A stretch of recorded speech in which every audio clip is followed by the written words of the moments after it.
ನೋಡಿದರೆ ಒಮ್ಮಿಂದೊಮ್ಮೆಗೆ ವಿಚಿತ್ರ ಎಂದು ಭಾವಿಸದಕ್ಕುಂಟು. ಯಾಕೆ? ಒಬ್ಬನನ್ನು ನೋಡಿದ್ರೆ ಕಣ್ಣಿಲ್ಲ, ಮತ್ತೊಬ್ಬನನ್ನು ನೋಡಿದ್ರೆ ಕೈಯಿಲ್ಲ, ಇನ್ನೊಬ್ಬನನ್ನು ನೋಡಿದ್ರೆ ಕಾಲಿಲ್ಲ, ಇವನನ್ನೊಬ್ಬನನ್ನು ನೋಡಿದ್ರೆ ತಲೆಯೇ ಇಲ್ಲ. ಹಾಗಾದರೆ ನೀವು ಯಾರು? ನಿಮ್ಮ ಈ ಪರಿಸ್ಥಿತಿಗೆ ಕಾರಣಕರ್ತರು ಯಾರು? ನನ್ನನ್ನು ನೋಡಲೆಂದು ಬಂದವರೇ, ನನ್ನ ಆತ್ಮೀಯರೇ, ಯಾರೆಂದು ಹೇಳುವಿರೋ?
ಸಾಮಾನ್ಯದವರೆಲ್ಲ ನಿನಗೆ ಸಂಬಂಧಿಕರೇ ಹೌದು. ಈಗ ಬಂದವರು ನನ್ನ ಸಂಬಂಧಿಕರೇ, ನಿನ್ನ ಜಾತಿ ಮಕ್ಕಳು. ಜಾತಿ ಮಕ್ಕಳೇ?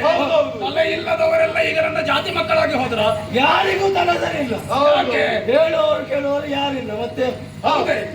ನಿನ್ನ ಆತಿಥ್ಯದಿಂದ ನಾವೆಲ್ಲ ಸಂತೋಷಗೊಂಡವರಿದ್ದೇವೆ. ಬಂದಂತವರಿಗೆ ಉಚಿತವಾದ ಆಸನವನ್ನೇ ಕೊಟ್ಟಿದ್ದೇನೆ. ಬೇಕಾದಾಗ ಕೊಟ್ಟಿದ್ದಾರೆ. ನಮ್ಮಲ್ಲಿ ಎಲ್ಲವೂ ಕೂಡ ಉಚಿತವಾದದೆ. ಹೌದು. ಯಾರು ಎನ್ನುವಂತ ಸಂದೇಹದಲ್ಲಿ ಈಗ ನಿಮ್ಮನ್ನು ನೋಡುವಾಗ ಅದೇ ಭಾವನೆ ನನಗೆ ಆಗುತ್ತಾ ಉಂಟು.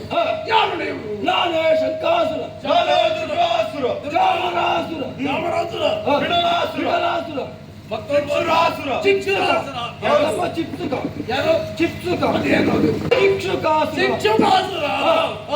ಅವರನ್ನೆಲ್ಲ ಸೇರಿಸಿಕೊಂಡು ನಿನ್ನ ಬಳಿಗೆ ಬಂದಿದ್ದೇವೆ. ಬಂದವರಿದ್ದೀರಿ.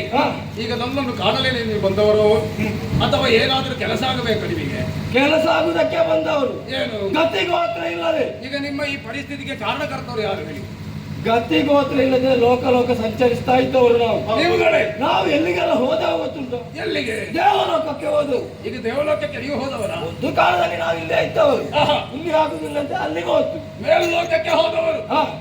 ಅಲ್ಲಿ ಹೋದೆವು.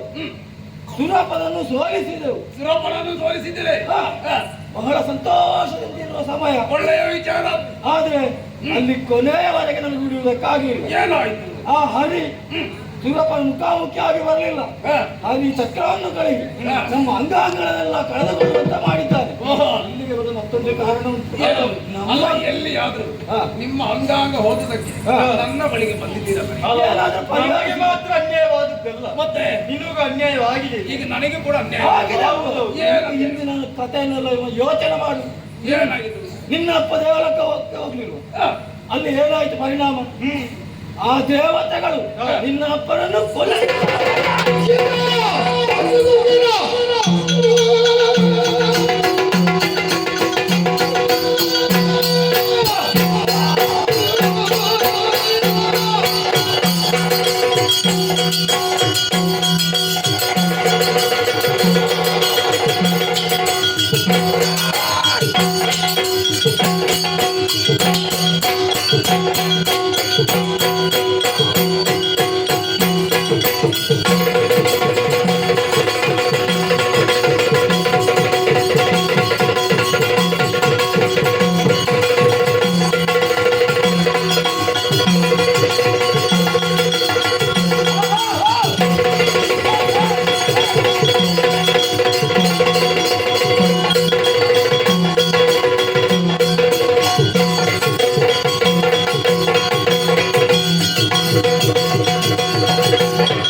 ನನ್ನನ್ನು ಸೇರಿಕೊಂಡು ದೇವಲೋಕಕ್ಕೆ ದಾಳಿ ಹಿಡಿದಾಗಿ ನನ್ನ ಬಳಿಗೆ ವಿಚಾರವನ್ನು ವಹಿಸಿದ್ದೀರಾ? ತಡ ಮಾಡುವುದು ಸರಿಯಲ್ಲ. ನಿಮ್ಮೆಲ್ಲರ ಸೇನೆಯನ್ನು ಸೇರಿಸಿಕೊಂಡು ಸಕಲ ಸೇನೆಯನ್ನು ಸಿದ್ಧಗೊಳಿಸಿದ್ದೇನೆ. ನೇರವಾಗಿ ನಮ್ಮ ನಡೆ ದೇವಲೋಕದಲ್ಲಿ